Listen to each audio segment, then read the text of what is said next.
Okay, the red flags. If you hear yourself saying any of these, or you see them in your thoughts, you just like want to wave a red flag in your face and really challenge yourself that whatever that thought is that has that word in it is true. Because I would challenge you that it's very few things are always or never, or everyone is such and so, or no one, da-da-da. Same with everything and nothing. And then I just added only this week, because I caught myself using it with my husband. It's embarrassing. So, because I was saying, the only way we're going to get this to work is to do such and so. And I realized, you know what? That's not true. Because that says there's only one path. There's probably multiple ways we can get it to work, but I really wanted to go with my idea. So then I said, okay, no, we probably could do others. So you could probably work on this list further too, but these are the really key, obvious kinds of ones. And again, you'll start to hear people use these words when they'll come out. You know, they might come out of a class and go, yeah, you know, and give you that. That always is, you know, such and so, or I am never going to get da-da-da-da.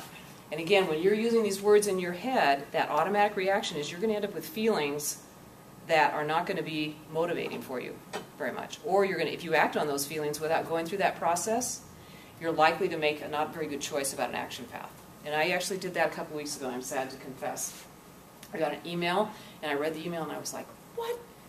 You know, what?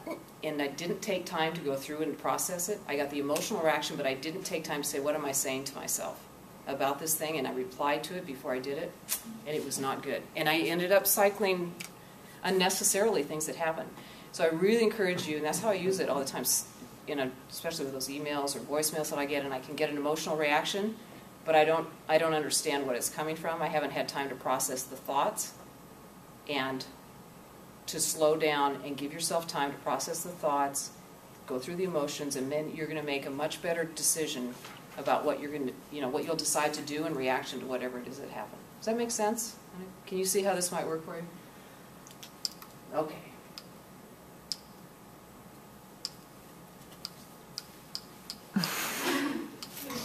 Might have put it to death. Here. So, are any of you in this picture? Are you? I hope somebody would be in it. Yes. So, this is from On the Road, right? Yeah. I love this picture. So, keeping your thoughts and feelings accurate helps keep your resilience high and your energy to go. Okay? Again, if you think of your brain and your thought process and how you navigate the world, keeping that finely tuned and exercising it well and making it work well for you is what's going to help you energize and make good decisions. So here were our learning objectives. The components of resilience. Hopefully you got those. Those 3 keys to thinking: permanent, global, specific, pervasive, those 3. 2 Ps, in case any of you happen to be perfectionists or procrastinators. And then the red flag words to watch on those worksheets, and then the worksheet about how to use it. So here's kind of a question for you. We don't have time for you to do the sheet now, but one way you could try it, and I really would encourage you to take it and try it. And again, you'll get better and better at it the more you try it. And then once you've done it for a while, you'll be able to carry it around in your head, and you won't even have to write it down, because you'll know you'll just absorb the process. So try it for an event either that happened last week, maybe, or a decision maybe that's out in front of you that you need to decide about. You can event and what your thoughts are and what your feelings are, and then and then you just sort of work through the options. So this is my thought. What's my evidence for each of the thoughts?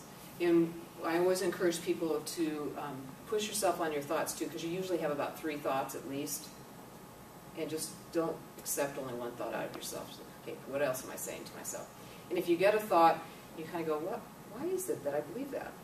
Then you might have another layer of thought underneath it to kind of push yourself. And then, you know, come up with the feelings, your evidence, pros and cons, and push yourself on that too. Then do I have a new feeling out of my new thought that's better balanced? And then what am I going to do? And then push yourself to come up with alternatives. Because again, the resilience is being able to take those bumps in life, and once you've been able to see get an accurate portrayal of what's in front of you, like cleaning the fog off glasses, or whatever you might want to get as an image for yourself, then you can decide, okay, here's like 3 different paths I could take, at least 3 different ways that I could get this to work or get it to accomplish it. And I'm going to make which is my best choice that I want to start with. And then once you start that way, if for some reason you run into a roadblock, doesn't work, whatever you got, okay, now I got those other 2. Are they going to work? And it helps you be able to adjust and move quickly with that stuff. So we have a couple more minutes. And if you have any follow-up questions or you wonder about this, feel free to email me, or if you ever want me to come back or do it, another type of thing on it, or you want to sit down and go through a sheet or anything like that. Again, I really am such a champion of this sort of technique and getting it into your brain where you can use it daily. And try to do one if you like. If you resonate at all with this and you think this might work, try to make yourself do one each day. Just sit down and practice it for one event or a thing like that. But I would be glad to respond to you, and you can reach me by email. And this is who created this wonderful PowerPoint. Hi. And he's going to help us with the Explorer one also. So this is similar to Explorer. It's going to be tweaked. Somebody's going to do a whole new PowerPoint for the Explorer, and we're going to use that in terms of how you're going to think about yourselves as you look forward to your second semester at PLU